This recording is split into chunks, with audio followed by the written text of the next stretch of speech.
everyone, Andrew here, and today I'd like to talk about my PlayStation cabinet. Something that's been a part of my collection for quite some time.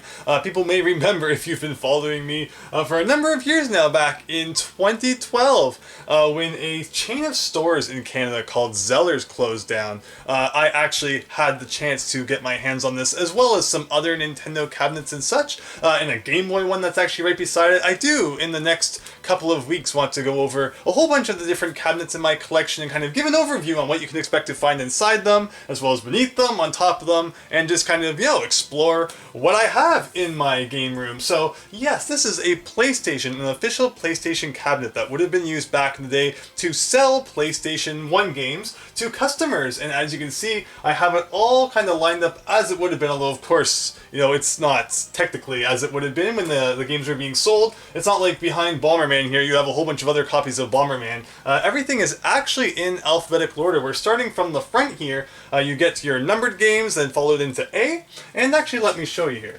I'll take this one out.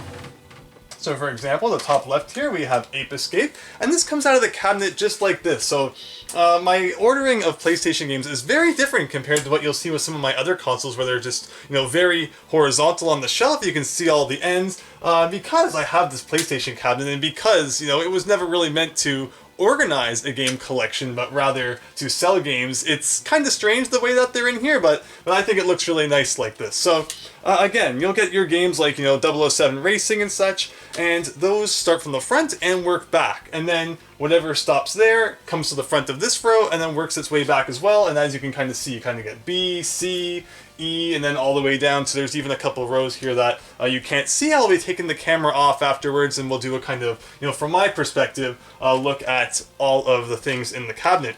But yeah, so each one of these holds about 12 games, so you can multiply that, and you'll find that there's about 400 games in this cabinet, just over 400 games, and the PlayStation 1 in North America had around 1,300 games, so I have about, a third of the way there. If you look at overseas, especially Japan, where they just love the PlayStation 1, there's like over 7,000 games, so those would definitely not all fit in here. I already have, trouble fitting the games and such into this cabinet, but it's just so beautiful. I don't think that it would do my, my PlayStation 1 games justice to put them anywhere else. But yeah, so about that ordering, it starts from the front and works its way back. But what I'll usually do is, if there's a game I particularly like in this sort of set, I'll just push it to the front. So even though, 007 Racing is technically the second one here, I just think that Ape Escape, such a PlayStation 1 staple and such a great game as well, I wanted to put that to the front, because if you don't do that, you end up getting sometimes where, the game that's displayed at the front of the case isn't maybe that great of a game. So obviously I want, my display case to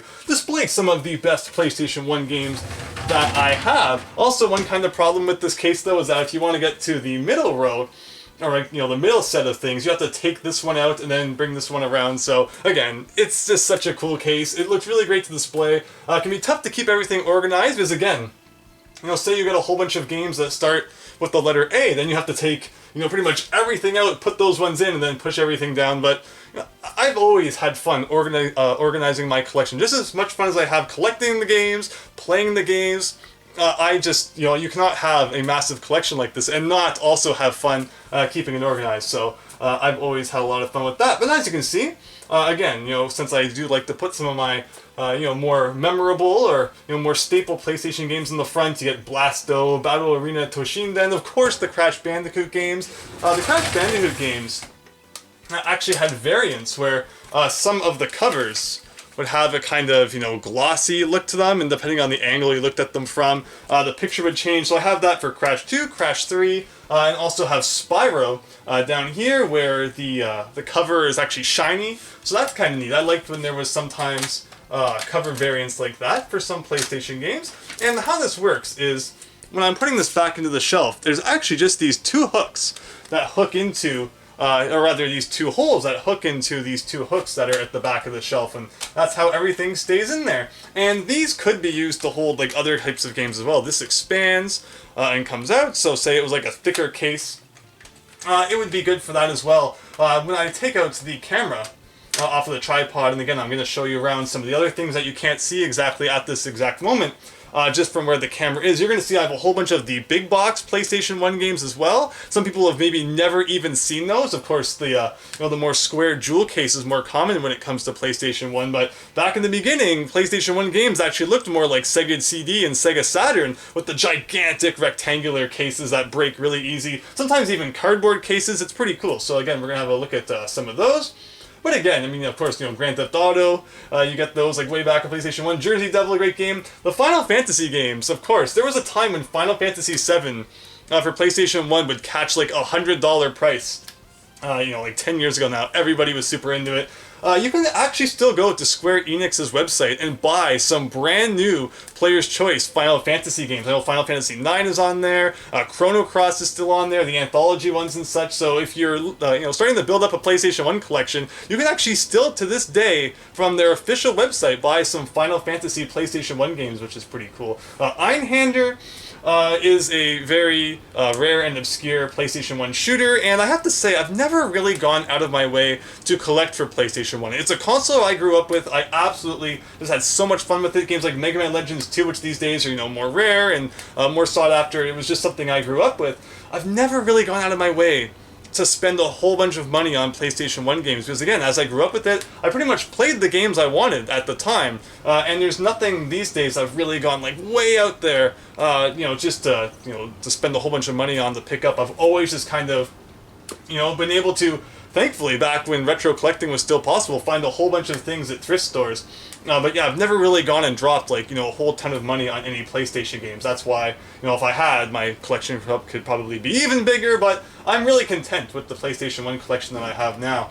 But other things, of course, like the Oddworld series was a big thing, Parasite Eve, Rayman 2, of course, was also on Nintendo 64. Then, the original Silent Hill, it's an iconic game that has to be there. Resident Evil 2, the Spyro games, of course. Crash and Spyro were definitely what kind of defined the PlayStation 1 for me. Of course, great games like Mega Man Legends 2 and, Ape Escape. Blasto's another great one, and I mean the RPGs as well. I was never as much into RPGs as I was into like the platforming adventure games, but of course that was what really grabbed a lot of people from the Nintendo 64. Things like Final Fantasy moved over here. Just so many series were just taken from Nintendo's grasp and put on the PlayStation with good cause too. Because I mean, obviously you have the cheaper discs. Were much cheaper to make than the cartridges, so it made sense for the companies to want to go over there and not have to pay for all the cartridge production costs and such. But yeah, that's another thing too, is that each one of these has about 12 games in it, but then there's just so many PlayStation 1 games where the case size is a little bit bigger because it has to have multiple discs. So unfortunately you can't always say that each one of these has exactly 12 games in it, but that's why I have about 400 games with all that considered. And as again, you're going to see some more at the bottom as well. There's also some Japanese games in here, a whole bunch of things, and at the very bottom there is a section that I use to keep some of my boxed PlayStation consoles. Let's see if I can just turn this a little bit maybe before I take the camera off. Yeah, so as you can see, again, I'm going to take this off and we'll get a closer look at everything while I'm actually holding the camera. But down here are some of my boxed, more vertical cased PlayStation 1 games.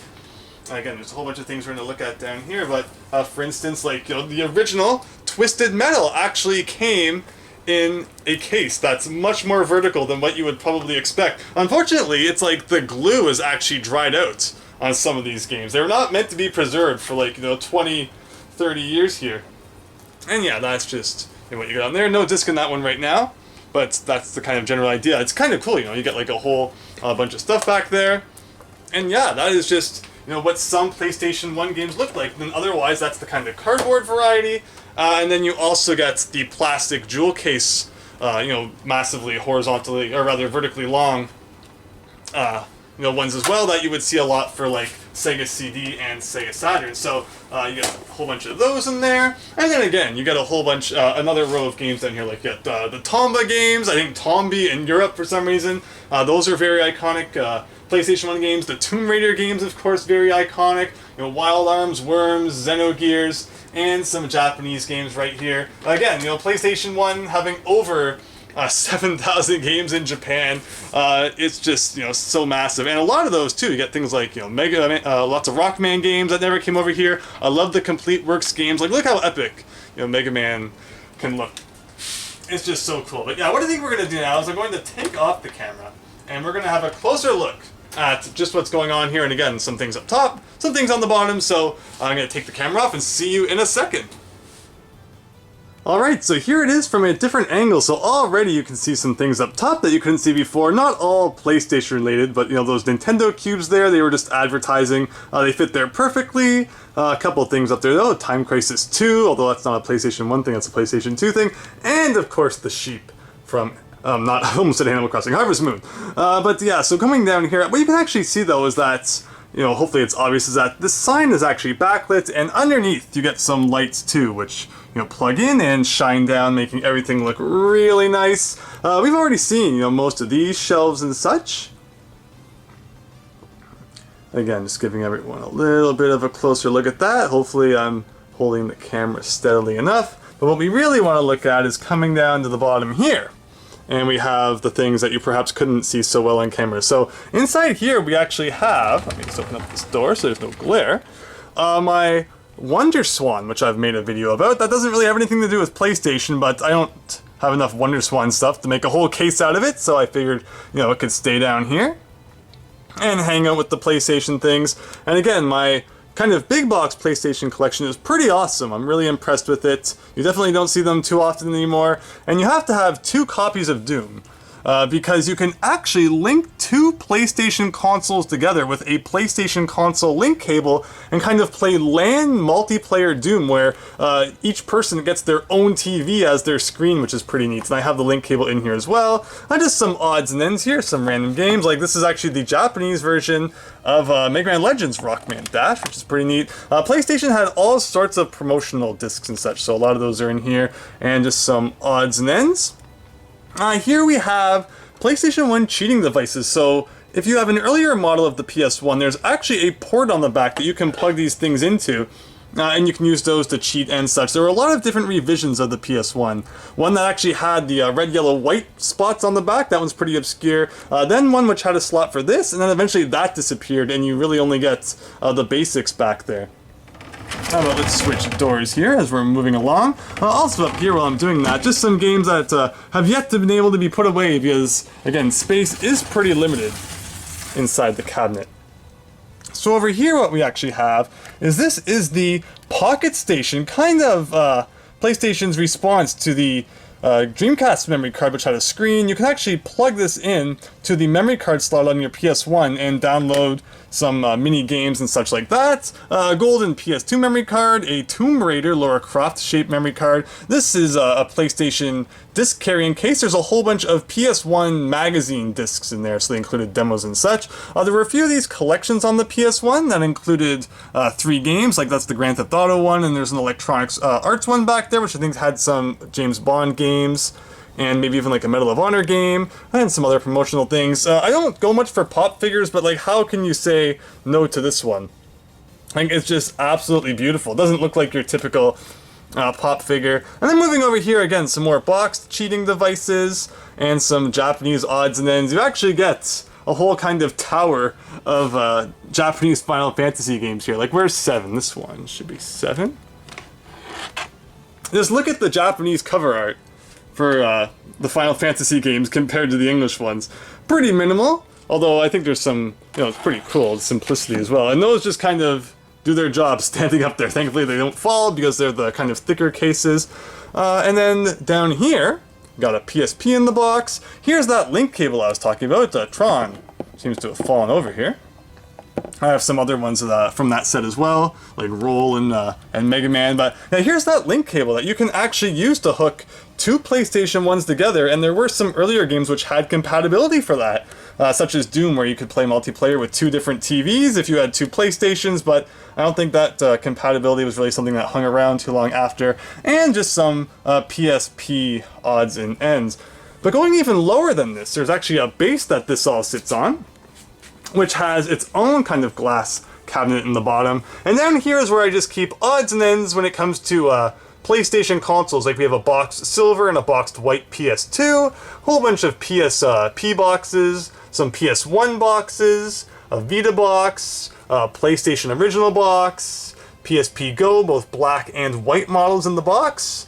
Again, PSP, a PS2 Japanese gun, and just some other odds and ends in there. Another Vita, so yeah, that's just a really nice spot for consoles to go down there, underneath of where all of the games and things are. So one last bonus I'm actually going to add on to this video is if we turn directly around here, we get a PSP kind of store display that was used to, you know, demo the PSP back then. This is the exact same one that came on it when I got it, unfortunately missing an R button, kind of has a gash in the screen. People weren't too kind to do it, but it still works. And then under here, we get just a whole bunch of PSP things, again, some PSP stuff on top, maybe some PlayStation 2 things thrown in there as well, a PlayStation 2 iToy in the box, the Dex drive so you can back your memory card stuff up to the computer, and some PlayStation mini consoles. But yeah, that's just kind of my look at my PlayStation 1 cabinet, and also I guess, you know, a little bit of that